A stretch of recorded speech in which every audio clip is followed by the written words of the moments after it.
नमस्कार दोस्तों, ज्योतिष सागर चैनल में मैं आपका हार्दिक अभिनंदन करता हूँ। दोस्तों, आज का विषय है कि रत्न कौन सा धारण करें। बहुत सारे लोग कंफ्यूज होते हैं कि ये पहनूं वो पहनूं, और लोगों की बात छोड़िए, आजकल तो मैं देखता हूँ आधे से ज़्यादा पंडित भी कंफ्यूज हैं कि कौन सा रत्न पहनाएं। मेरे पास जितने भी लोग मिलने आते हैं कुंडली दिखाने के लिए, तो मैं अधिकांश मामलों में देखता हूँ कि ज़्यादातर लोगों ने गलत रत्न पहने हुए हैं। जो पंडित लोग हैं वो, अगर कोई ग्रह बुरा चल रहा है तो उसके लिए भी रत्न पहना रहे हैं, कोई ग्रह अच्छा चल रहा है उसके लिए भी रत्न पहना रहे हैं। तो नग या रत्न पहनना कौन सा चाहिए? एक बड़े ही सिंपल लॉजिक में आपको ये बात समझाता हूँ, ध्यान से सुनिए। एक आपका मित्र है और एक आपका शत्रु है, आप किसको गले लगाएंगे? जाहिर सी बात है, अपने मित्र को ही गले लगाएंगे, क्योंकि उससे ही आपको फायदा होगा। शत्रु को गले लगाएंगे, वो कभी भी आपकी पीठ में खंजर घोंप सकता है। उसको साथ बिठाएंगे, उसको अपने घर लेके आएंगे, तो खतरा आप खुद मोल ले रहे हैं। देखिए, रत्न काम कैसे करता है।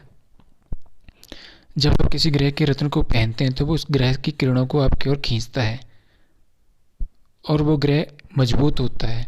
अगर मान लीजिए आप किसी राहु की दशा चल रही है, वो आपका पहले से अनिष्ट कर रहा है, आप बहुत दुखी हैं, और ऐसे में आपने उसमें गोमेद पहन लिया, तो सोचिए फिर क्या होगा। बहुत ताकतवर हो जाएगा और ज़्यादा आपका नुकसान करेगा। इसलिए रत्न सिर्फ उस ग्रह का पहना जाता है जो आपकी कुंडली में आपको देने के लिए, शुभ फल देने के लिए बैठा हुआ है। उसका रत्न पहन के आप उसको मजबूत करिए, फायदा मिलेगा। मान लीजिए आपका लग्नेश कमजोर है, भाग्येश कमजोर है, उसका रत्न पहनिए, पहनने का फायदा होगा। लेकिन जो कुंडली के बुरे ग्रह हैं, जो अष्टमेश है, छठे घर का स्वामी है, 12वें घर का स्वामी है, या आपके लग्नेश का कोई शत्रु है, उसका रत्न धारण करेंगे तो आपको निश्चित रूप से नुकसान ही होगा। तो इस बात का विशेष ध्यान रखें कि अगली बार जब भी रत्न पहने, किसी अच्छी ज्योतिषी से अपनी कुंडली दिखा के ये पता कर लें कि आपके लिए कौन से ग्रह फायदेमंद है, उनका रत्न पहने। और जो पंडित लोग भी मेरी बात सुन रहे हो, मेरा उनसे भी निवेदन है कि किसी को भी रत्न पहनाएं, बड़ा सोच समझ के पहनाएं।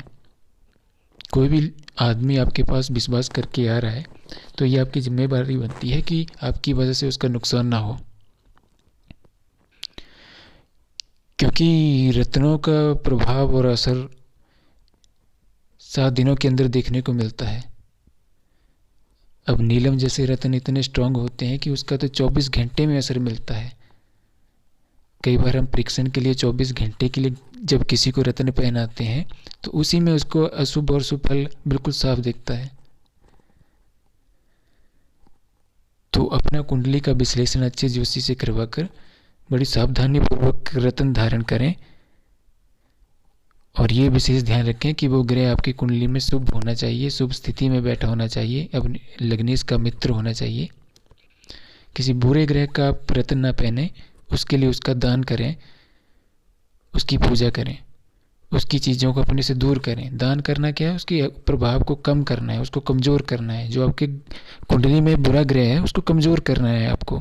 उसका दान करिए, उसकी पूजा करिए, उसकी चीज़ों को पानी में बहाइए, तो वो कमज़ोर होता जाएगा। और जितना बुरा ग्रह कमज़ोर होगा उतना आपको फ़ायदा होगा।